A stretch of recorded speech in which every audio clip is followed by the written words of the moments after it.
All right, welcome to Let It Fly show. I am Michael Severe. My partner, Josh Jones, is not here with me in Vegas because he is expecting a little girl. Well, his wife is expecting a little girl. He's going to be along for the ride as well, but we'll catch up with Josh in the coming weeks after his little girl comes. But we are in Nevada. We're not quite in Vegas. We are in Henderson. Big game this night, actually. We'll see this when it'll pop up. We'll probably drop this a little bit later today. And so it'll be UNLV and Creighton. It's been a nice, it's been a nice classic already here. Last weekend, everything got started. You had games with New Mexico, Santa Clara, Drake, and then UNLV lost to Loyola Marymount, and then they play Creighton today. On the show today, we're going to feature Marcus Blossom, who's the athletic director over at Creighton, and then also we're going to talk to Trey Alexander. We haven't had Trey on the show since last year in Vegas. Now, it's a different situation then because Ryan Kalkbrenner, as you remember, was not feeling well. He was out for a couple games, so it was tough for them. But hopefully today we bring a little bit more luck to this game in Vegas. Before we get to our guest, though, we got to just quickly run through what's going on with Nebraska football because these last couple days have been crazy to the point where Nebraska football has probably been the number one thing talked on ESPN when it comes to college sports. You had the head coach on a very popular show on ESPN and on YouTube as well. And so it's been really interesting. It's in two parts. Kyle McCord, who, of course, was the quarterback at Ohio State, led them to 11-1, decided he wasn't going to stay at Ohio State, all because of one question. There was a question asked at the bowl announcement for Ohio State. They asked Ryan Day, is your starting quarterback here right now? And he said, I cannot answer that question. So immediately Kyle McCord said, well, I'm going to get in the portal and go find someplace else. Kyle McCord, of course, made a visit to Nebraska this Monday, so a couple days ago as we're taping this, to talk to Nebraska. I'm sure a big part of it is NIL and what can be done with that. What could be done, what Nebraska's going to do in terms of building the rest of the team. Maybe his partner, the wide receiver out of Ohio State, Marcus Fleming, comes with him as well. Certainly a possibility. And so that was a big conversation that happened on Monday. His father, who is a Rutgers graduate, by the way, knew Matt Rule back at Temple, so they have kind of a long-standing relationship, so that's interesting. That's certainly a possibility. McCord could come in here and clean up the one thing that Nebraska has really had trouble with really for the last 20 years, and it's turning the ball over, especially at the quarterback position. We know 31 turnovers this year. 80% of them came from the quarterback position, so if you bring in a guy like Kyle McCord, could probably clean that up as well, especially if you can get him a number one wide receiver. So that's been big. But then, all of a sudden, Monday afternoon of this week, as Kyle McCord is here, information comes out that maybe Dylan Raiola was thinking about decommitting from Georgia and coming back to Nebraska. Now, you remember the story of what happened in the spring. Nebraska courted Dylan Raiola. His uncle, obviously, is the offensive line coach here, by the way, who just got a raise, $150,000 raise. And his dad played center at Nebraska, and Dominic Raiola. So Nebraska thought they had a pretty good chance of getting Dylan to come here the first time. But in the end, he picked Georgia, which, how can you not understand that? At that time, they were two-time defending champions. It makes a lot of sense. But then all of a sudden, on Monday, the news started to leak. Actually, a good friend of mine, Stephen M. Sipple, who works for Husker Online, heard about it on Sunday night. Then on Monday, they kind of talked about it. By Monday, by about 3 p.m. or so, it was all over the place that maybe Dylan Raiola would be decommitting from Georgia and coming to Nebraska. He is going to visit Nebraska on Friday. So Friday of this week, again, we're taping on Wednesday. On Friday, he is the number 3 quarterback, essentially, in this class. Because if you count pro style and the mobile quarterbacks, the dual threats at the same time, he essentially averages out to 3. He is a 5-star. Nebraska hasn't ever had a 5-star quarterback. 4-star with Harrison Beck, 3-rated quarterback back in 2005, but not a 5-star. The closest would be Tommy Frazier. We didn't do stars back there in 1992 when he came here, but it would be the closest if they got Dylan Raiola to come here. So he's going to come here Friday, have that conversation. I personally think if it gets to this point already, and here's something I always look for. When a guy is talking about decommitting or moving on, and you hear people from the program saying, oh, he wasn't that good anyway, he's already gone. I think he's already gone. He'll be here at Nebraska. Is that a good thing? I mean, he's been in some situations. He played at 3 different high schools. He was committed to Ohio State, then committed to Georgia, committed to Nebraska. Maybe, sometimes people are indecisive, but that would be interesting to see. I think we're at a point now, though, where it looks like if everything goes the way it's supposed to, Kyle McCord is the quarterback in 2024, and then Dylan Raiola is the quarterback going forward past that. However, then there's Daniel Kaline, who is the quarterback from Bellevue West, who committed after Raiola committed to Georgia. That was back in May. We've had Danny on this show before. So what happens to Daniel Kaline? There has been some talk that he has looked at some other schools and talked to other schools as well. So there's certainly a possibility that maybe he moves on or he stays. We saw this year. You needed 3 quarterbacks to get through the year. Almost every team needs more than 1 quarterback in these days, whether it's injury or something else. So you never know. He could maybe stay here as well. And, of course, as I mentioned earlier, Coach Rhule was on the Pat McAfee show and talked a lot about what NIL means to all of this, what they need to do maybe nationally to clean it up, make it more a part of the school. And we're going to talk about that with one of our guests coming up today on the show. I mentioned that Marcus Blossom's going to join us, and we talked a little bit about NIL as well when we chatted with him a little bit earlier. And as I mentioned, Trey Alexander will join us as well, and we'll chat with him about how his season's been going on as well as Let It Fly show continues. Sunday, kind of love. Purple down. I might. Hey, how you doing? Thank I you. love I forgot the sausage. Dad. Oh my God. Perfect. Holy, what's the password? There he goes. There he goes.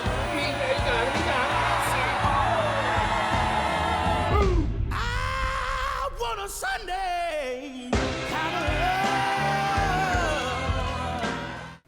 All right, welcome back to the Let It Fly show. We are joined by the McCormick Endowed Athletic Director for Creighton University, Marcus Blossom. How you doing? Great. Thanks for having me, Mike. Are you ready for Christmas? Do you do any of the shopping, or is it all your lady? How's it work? It's a collaborative effort. Okay. Collaborative effort. But 2 kids? 2 kids, 2 girls, 10 and 8, 5th and 2nd grade. Wow. Christmas is a fun time for everybody, especially for them. Yeah, no doubt. So we also get a chance to get away for a couple days from cold Omaha to here to Vegas. How's it been? You know, it's been good. I mean, it's not completely warm. I think it's 65 degrees or so, Yeah, but we'll yeah. take it. It's not snowing. It's not snowing. No doubt. Last time I talked to you on the radio, at least, it was you had just taken over as athletic Yeah, director. that was a while ago. Yeah, and I'm sure you had like an idea of what it was going to be like. Yeah. Has it been like that coming in the 3rd year? For the most part, yeah. I think the fan base and the support of the fans have even exceeded my expectations. So we have great support. To support our young men and women, great coaches. So I think, quite frankly, it's been better than I expected. You had, now this is from an outsider's point Yep. of view, a bunch of coaches that have been in place for a long time, Yep. a lot of facilities that were built. It was in a good spot. Mm-hmm. What have you tried to do to kind of put your stamp on it, or was that important for you to put your stamp on the department? Well, it's not about me putting a stamp on. It's just elevating and building on what Bruce and his team, has done with the help of the coaches for, the last 20+ years. So we've just tried to turn everything up a notch, do things just a little bit better and a little more intentional, and hopefully we're well on our way to doing some great things. One of the things I always thought that could be tweaked was kind of the game day atmosphere Yeah. at CHI, and I think it really has. Can you Yeah. talk about what you guys have done a little bit to make that next level? What we've done is made it a focus. And game day, a quality game day depends on who you ask. Mm-hmm. We have a pretty broad constituent base. We have students we're trying to appease to. We have a donor base, 20 to 30, 30 to 40, 40 to 50. We also try to create an environment for our student athletes that are competing. Yeah. So we've tried to take the input of all of those different groups and also see what other really, really quality athletic departments are doing across the country and try to implement some of those things in what we do. One of the things I noticed the last 2 games I went to is people were getting back from halftime faster to their seats. Was that an emphasis at all, trying to get them back? Because that was something back in the day where people say, well, they didn't get back in their seats before the 6-minute mark of the second half. But I don't know. I think maybe the quality on the court helps too. You don't want to miss much. We've done a couple new things at halftime. I think we added little something news called thing you Jay's guys did. Live. That was really good. Yeah. Jay's Live. Where we broadcast highlights from the first half. We talk about meaningful things going on throughout the athletic department. I think I've seen some people looking and watching that, so that's been one good thing at halftime. But I think for the most part, people want to get to their seats to see good basketball. Yeah, and he's not here because his wife's getting ready to have a baby. But Josh Jones, who's normally on this show, obviously doing a lot of in-game stuff as well to keep everybody involved. Yeah, and he's getting better too. Last year was his first year doing it. He's getting a little bit more comfortable this year. Just trying to engage the fans. So we'll try anything without trying to be hokey or minor league, Yeah. minor league in a way. Right. Marcus Blossom joining us here on Let It Fly Show. Yep. One of the interesting parts of being athletic director is that you have that close relationship with coaches. Yep. As we said, a lot of them are in place. How has that been for you, the interaction with them, kind of learning what they need, what you need from them, that kind of thing? I think you used the right word. It's been a learning process, learning, how I can best help them work with our teams and help our teams be successful. Coming in, not changing things that have worked and making sure we do some things differently that could be improved. So I think it's been good. We have some very successful coaches across a lot of sports, and they've been doing things the right way for a long time, but everything can be improved and things can be done better, and I think it's been a fruitful adventure thus far. It's funny because in sports, the better you get, the more expectation. So last year, seconds away from getting the Final Four. Right. This year, it's not a success for some people unless they make it to Phoenix. For you, what do you consider this season to be a success? I always look at success as reaching your potential. So, or going as far as one team could go with the talent they have on the court. So I don't know what our ceiling is quite yet. I think the season is still young, and sometimes your progress isn't always linear. It's not a straight line growth. So, Elite Eight last year doesn't necessarily mean Final Four this year means that we're having success and going in the right direction. Right. But we are going in the right direction. Over the last few years, you've seen how the program has turned, so to speak. But we don't know yet. I think we have a few really, really pivotal games coming up in the next couple of weeks that'll tell, kind of where we are, at least at that moment, at this particular moment where our program is. Learn a lot about it. You've been playing a game against Alabama that all day, Sunday and Saturday on the college football game, and then on the NFL game was promoted. It's Creighton, Alabama, prime time on Fox. That's pretty I noticed exciting. that. I was watching TV and they said prime time hoops, Creighton, Alabama. And they moved the game because it was a prime time matchup according to Fox, and they thought it'd be best suited at that 7 p.m. time slot, and we thought it also worked well for us. I hope it didn't inconvenience too many fans by moving the game time from 1 p.m. to 7 p.m. But it'll be exciting, but we got some work to do tonight against a good UNLV team as well. No doubt about that. So one of the biggest changes over the last 3 years is NIL and the way that's been worked. You're at a university led by a basketball program and other programs opposed to football. But how has that been in terms of the interaction that you need from booster base and then working with athletes and everything? How's that been for you guys? I think it's been an adjustment for everyone nationally.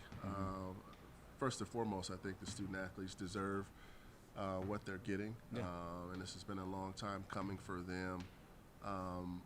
The adjustment has been that it's, currently collectives or what you can do outside to generate NIL payments is kind of outside of your control, so to speak. There's a little bit of communication. So that's different, being in any leadership capacity, something that influences your team so greatly, being out of your control. But we have a great group that runs certain entities outside of our control. They have the best interests of our student athletes in the university in mind, so it's worked well for us. It doesn't work well for everybody, but Creighton's in a good place in that regard. From a men's basketball perspective, I think we have a lot of room to grow to generate NIL disbursement for some of our other student athletes. It's really a dichotomy because for years you're asking your donors to help with a lot of things. Well, maybe it's building a building or something. Now you're asking them to enhance the look of your program by helping with athletes. Is that a delicate balance, or how does that work? It's to each his own. Some people want to help with buildings. Some people want to help with scholarships. Some people are very comfortable with helping student athletes generate revenue for themselves. So it's been an adjustment, and I think it's worked well for us thus far. Marcus Blossom joining us here on the Let It Fly show. In terms of looking ahead to NIL, there's a lot of proposals. Just last week they were talking about putting it more in the hands of universities. There's been federal legislation as a possibility. People have talked about maybe making athletes employees. What do you think the best way to do to be able to handle this? Make it fair for everyone, make it fair for the schools and for the athletes. I don't know, Mike. I think what came out last week was just something to get the conversation going. Right. That what has been going on hasn't been working. And what I think the NCAA is trying to do is control our or their or our own destiny. So if we don't put our own rules and legislation in place, then someone's going to do it for us. So that's what last week was all about, to start the conversation, to get this thing moving towards a structure that may work for everyone, the universities and the student athletes. Mm-hmm. One of the things that, and I think it helped that Bruce was in charge for a long time. He was a former women's basketball coach, so he thought about the women athletes. Right. I've always thought Creighton did a great job of both facilities and taking care of female athletes. Can you talk a little about why that's important on your campus and other college campuses as well? You know, our female student athletes are exceptional students. They compete very well in their particular field of play. So this is an athletic department. So an athletic department is not just a male athletic department. Right. It's not just one team. So when you sign up for this, at least when I signed up for it, it's about positively influencing the lives and especially the 4-year experience of all student athletes. So that's important for me, and I think it's important for the university. You know, looking into spring, almost a 3.5 across the board for you guys academically. Can you talk about, obviously it's the students have to do it, but academic support and the way they're helping them in the school, can you? Right, you just touched on it. First off, we recruit great student athletes that are committed to academic excellence prior to even coming to Creighton. And we do have great academic support led by Dr. Lisa Chips and her staff. Yeah. They really do a good job of motivating and working with our student athletes to make sure that academics is at the forefront of their student athlete experience.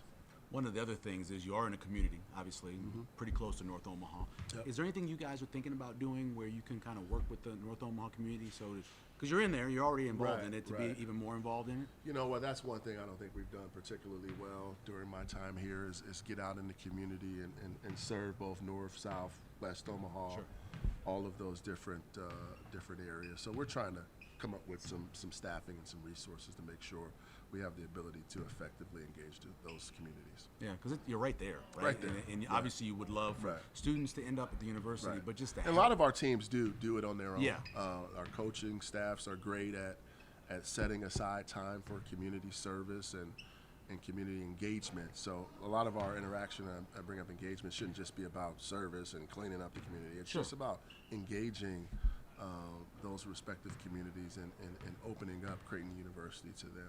Yeah, just going to schools, right? Going to schools. You show a student at whatever high school that you can be this too, right? As an example. Anything big coming up, project-wise? Any things you guys are starting to work on? You know, we're just trying to constantly figure out how to best serve our students. We have some needs, whether it's some facility needs that, we could help improve the overall development of our student athletes. I don't want to drop any news right now when it comes to those, but we do have some things in the works that I think will be big for Creighton athletics overall. Something we'll hear about in the next year? Yeah, for sure. Okay. For sure. When we were coming here, obviously on the planes, and the planes before us and after us, talking to TSA, a lot of Creighton fans. You started this talking about how the engagement of the fans, it's got to be incredible just to watch what happens at home, but then every time they go on the road. It's fantastic. If you think about last year, I'm thinking about a men's basketball schedule last year, they were everywhere. You talk about here in Vegas last year, we had maybe 2,000 fans at least, a ton that went out to Maui, Big East tournament, and this year you'll see quite a few blue in the stands today, and we had some fans travel to some of our other events as well. Oklahoma City was a good turnout. Oh yeah.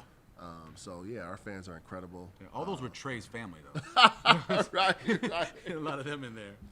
I think they have a great understanding of how their support, whether it's financially or cheering us on at games or buying our gear, how their support directly helps us perform and be competitive. And I think that really has led to our success over the last, or at least greatly contributed to our success over the last few years. Ever since COVID, I've always tried to end interviews when I'm talking to people, especially somebody that's got a lot of responsibilities in terms of your mental health and how you handle what you have to deal with. My wife's a therapist, first of all, and I'm always wondering because it's not easy. You got a lot of pressure on you every day. There's a lot of things going on. Plus, you're responsible for an entire athletic department. How are you handling? How are you doing? It's fun. It's fun for me. I'm living the dream.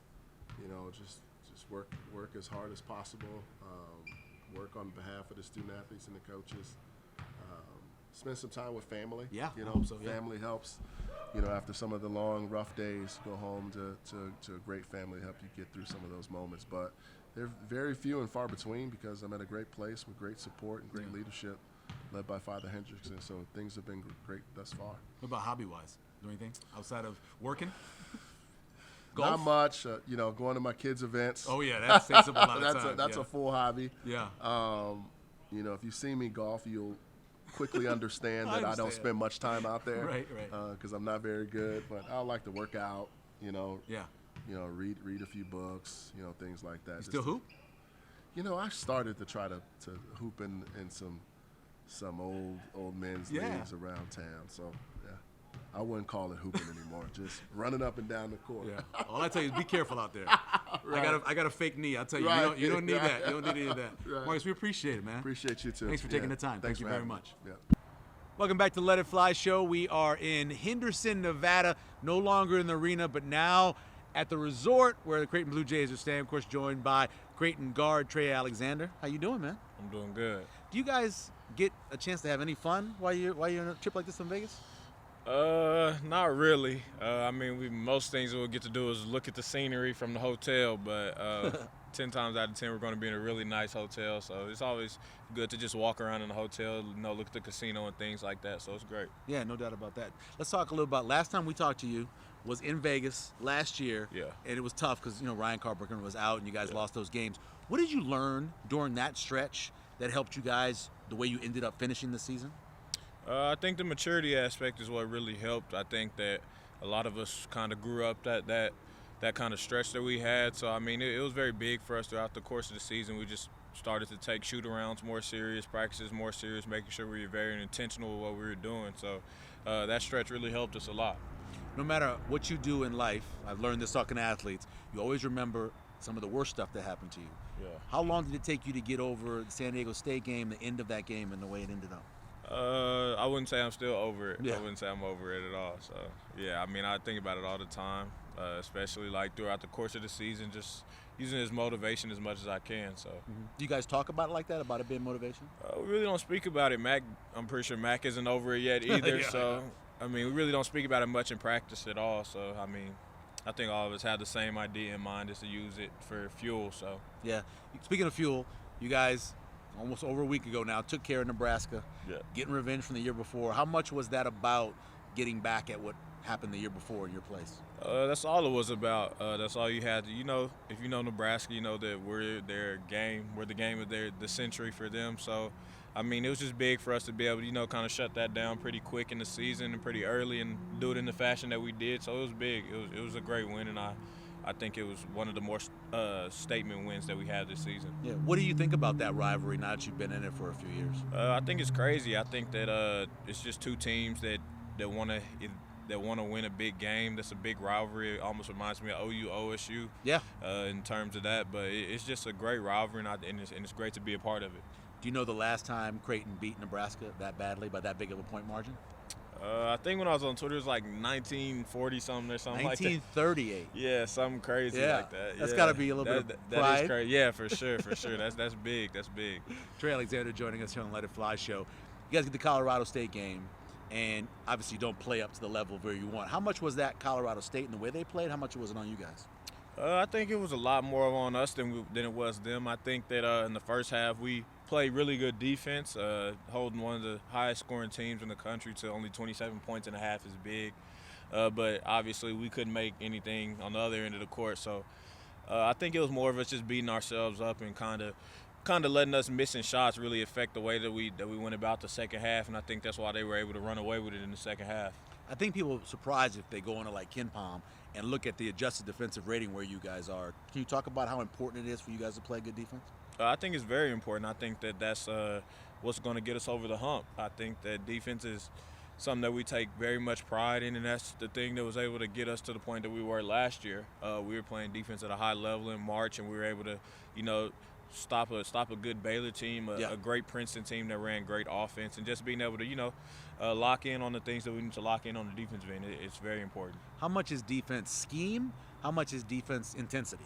I think I would say the scheme is very big, but I also think the intensity with what you do is very big as well. So I probably go 90% intensity, 10% scheme, because I think that everybody knows you're gonna mess up on the defensive end. With college, you're gonna have a lot of teams that run a lot of good sets that have coaches that know what they're doing. So for you to be able to fix those mistakes and be able to go through that with the right intensity and have the right effort and attitude about it is really what's big. So It's always good to have a stopper. Sharif Mitchell was kind of a stopper at one point. Yeah. Do you consider yourself that? Who do you think is the defensive stopper on the team? I would say me and Ryan Kalkbrenner. I think that I'm going to be guarding the best guard on the opposing team's offense at any given night. So obviously Mac can trust me with that, but also I feel like Ryan Kalkbrenner being back there is very big for us, and he doesn't get scored on much by opposing bigs, but he also does a good job of helping us on the defensive end when we make some mistakes. Trey Alexander joining us here on the Let It Fly show from Nevada. So you were talking about what he is back there behind you as that enforcer, as that stopper. How does that change the way you play defense? Like, are you thinking to yourself, I can maybe even take chances because I know they'll get by me? Oh, for sure. I know I can take a couple chances. I know that I can play defense a little harder in terms of just trying to make them to make a mistake, because I know if they go past me, I got Ryan Kalkbrenner back there. I think it's just easy way to scheme, and it makes a lot of players have a lot more confidence and play defense with a different level of intensity. Mm-hmm. When you think of yourself as a player, obviously you're a guard. Combo guard is what everybody's talking about. Yeah. How much do you feel yourself as maybe a point guard in the future, or do you think of yourself as a two? Where do you think of yourself? I think in the NBA I'll play more of a point guard. I think that's just kind of what NBA scouts see me as, so I have no problem with doing that at all. Yeah. If there's a question about this team, it's the 4 spot, because you're replacing a pretty athletic guy in Kaluma. Yeah. How do you think Mason Miller's done? How do you think Isaac Trout done? How do you think they've done at that 4 so far? Yeah, I think Mason and Art are just two opposite forwards. Oh, yeah, I sure. think that you get a different dynamic with each one. Obviously, Art was probably more of a better defender than Mason. He was more athletic in terms of being able to get on the glass and putting more pressure on the rim. But I think that Mason is more of your let it fly type of Mac for somebody that can stretch the floor, somebody that's able to play defense and able to, just let it go and be able to make shots at a high, consistent level. And I think that's what Mason does, and I think Mason plays very hard. Yeah. What do you think about a guy like Jason Green? A lot of folks in Omaha obviously watched him play in high school, been waiting on him. He had the injury. What do you think about Jason? I think Jason reminds me of Art a little bit. I think that Jason's very athletic. I think that he plays defense at a high level. He offensive rebounds the ball at a very high level. And I think that he's going to be good for us down the stretch. What was it like playing against Oklahoma State? Kind of almost like a home game for you. How many people did you have? What was it like? Yeah, it was great. I had a great time. Obviously, I'm from Oklahoma, so I had a lot of fans there. I had around 70 people there, 40 people with tickets from just the team and things like that. But it was great just to be able to be back in my state that I grew up in, and being able to play in an arena that I had been to multiple times. No doubt, I understand that. So you have coming up a nationally televised game. They've been promoting it all week against Alabama on Big Fox, prime time. I know every game's big, but what does that kind of mean to you, knowing that you're playing a game that everybody's going to be watching in the country? I think it's big for us. I think it's another way that we can put Creighton on the map, get us a little publicity, but also being able to showcase, what Creighton can do at a prime time level. And I think that's big for us. It's going to be fun. Obviously, we're going to have fans there. Sure. They're going to have fans there, so it's going to be a really, really big thing for us and a really fun event. So, Trey Alexander joining us. Talk about UNLV, what you've seen so far in the preparation. This is going to come out today. You guys will be playing tonight. Yeah. What have you seen from them so far? Very athletic team. Obviously, they have a lot of guys coming from the transfer portals. Yeah. They have a good guard that's really good at a high school 5-star, Deaton Thomas, I think, something like that. But he's really good. He gets downhill. He's able to, distribute the ball, be able to create for his teammates. But they're a really good team, and if we let them get out in transition, turn us over, then it's going to be a close game. But I think that if we're able to do the things that we're supposed to, we'll be able to come out with a W. Have you had a chance to keep up at all what's going on in the Big East? Who's playing well? What do you think? I think that obviously UConn looks very good. I think that Marquette, they look like they did last year. They look pretty good. I think that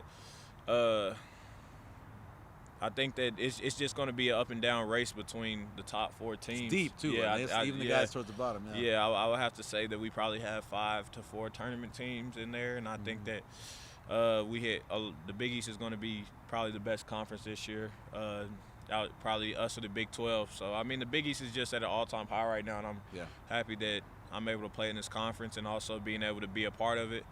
And hopefully we'll be the team out of the Big East that'll be holding the trophy. So I know this is a couple weeks away, but last year you guys had to play on Christmas Day. Yeah. This year you got 10 days between games. Yeah. Do you have plans for that already? What you gonna do for Christmas?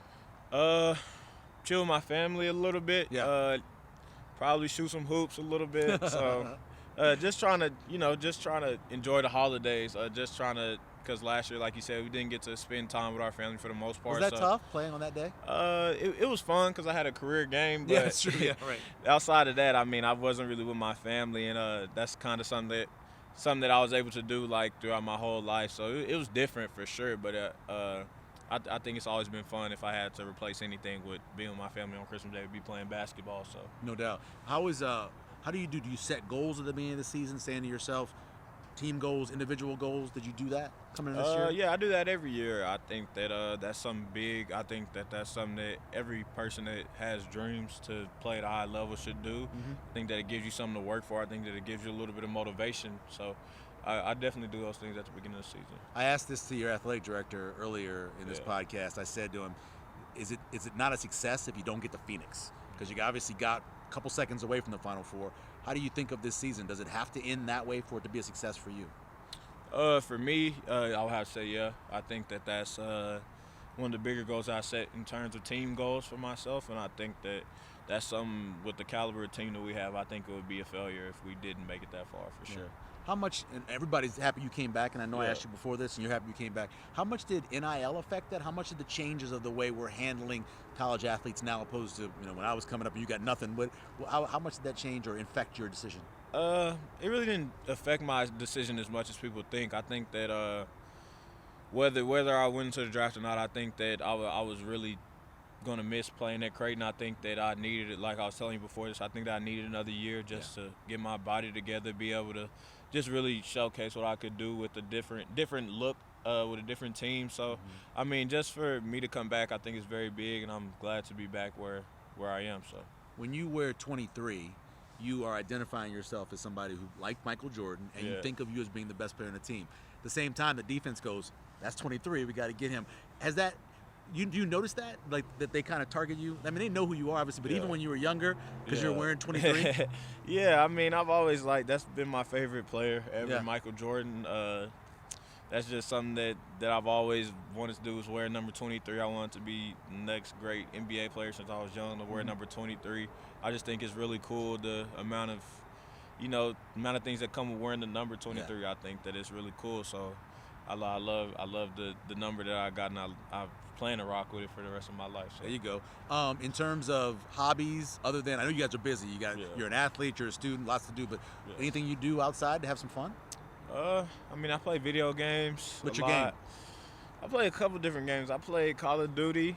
I play Rainbow. You playing sports games? I really don't. You're not a FIFA guy? I think everybody plays FIFA. No, I don't play FIFA. No outside FIFA. of Madden, I'm really good at Madden, but outside of Madden, I really don't play 2K like that. Yeah. I just tend to stay away from 2K because it makes me a little angry to play it. So, yeah, I try to stay away from it. You told me, and I'll let you go after this, you told me that it wasn't necessarily cheering for teams, it was individual players. Yeah. Who are the individual players now in the NBA that you look at, you admire, you like to watch? I like to watch D-Book. Favorite player is Kyrie Irving. I like to watch Shea. Shea's really good. He's up and coming. He's really nice. Yeah, I like to watch KD. Those are just some people that I like to watch. Those are my favorite players in the NBA. You do a lot with the basketball, playing basketball. Yeah. When you watch Kyrie Irving doing some things sometimes, does it amaze you even? Yeah. Oh, even though you sure, know. For sure. When I was in high school, I used to watch his finishing videos, and then I'd have my little goal outside, and I'd try to spin it off of the goal and stuff like that. Yeah, I mean, it's just things like that never cease to amaze me. So, yeah, we appreciate it. Have a great rest of the season. Yes, sir. Thank you. Thanks a lot. Oh, did you have fun with? I got to add this in. So there were some people that took you guys out on the strip and did some videos. Did you have fun with the Let It Fly crew? Yeah, I had a great time. It was cool. We had a little, just having a good time out on the strip a little bit. Got to eat some good eats. Yeah. My teammates got spanked, so it was fun. So it was cool. We had a good time. Yeah, and those two guys are both from Vegas, right? Yeah. So they had a good time as well. Yeah. Awesome. We Yeah. appreciate it. All right, we want to thank the athletic director for Creighton University, Marcus Blossom, and of course, Trey Alexander as well for joining us for Let It Fly show. Next week, exciting show. I'm sure Josh will be back. I don't know if his daughter will be here or not, but I'm sure he'll be back for the show. We're going to talk with Jalen Lloyd, Husker wide receiver, get his take on his freshman year, and so much stuff happening with the Huskers like we talked about at the beginning of the podcast. Of course, we'll keep up with that as well, so we'll definitely check in on that. I want to thank the entire Let It Fly crew that made this possible for us to come out here to Nevada, just outside of Vegas. We have, of course, our executive producer, who is sometimes getting stuff done, sometimes not. No, I'm just playing. Phil McLean as well. Val Elvis, who is our production coordinator, cameraman, editor, all that stuff. Meg, who is our social media maven. Maddie was here as well, who we had a while ago helping us out with social media. She was on the trip as well, so we want to appreciate all of them and everybody who makes this possible for us. As always, we want to remind you it's a great time to both get and give Omaha Steaks, especially around the holidays. You know, it always fits. It's always the right color. You don't have to worry about that or about anybody taking it back, so you can always do that as well. Get you some Omaha Steaks. Just go to the website and check that out. For everybody that was a part of this trip to Vegas, we appreciate that, and we'll catch you next time on the Let It Fly show.